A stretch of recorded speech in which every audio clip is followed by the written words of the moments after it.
What's up everyone? In this video, I'll show you how to make money selling your designs on Canva.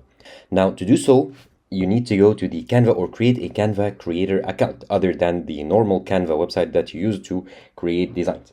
So you need to go to Google here and search for Canva creator. Okay, and choose the first result here, the Canva creators.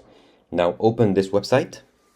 And here you need to click on become a creator and then apply for a Canva creator account.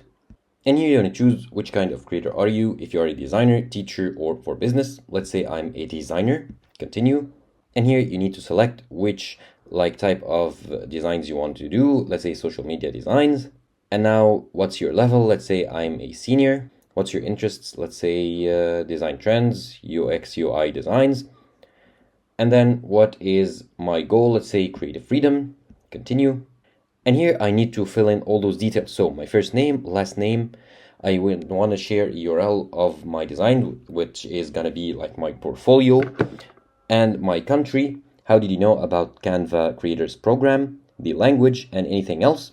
So I'm going to fill in all those details pretty quickly. Okay, and then check by entering this information, agreeing to terms of use and the contributor agreement. And then you want to submit. And by submitting your information, you will be able to access the creator's account and be able to create your designs and sell them on Canva.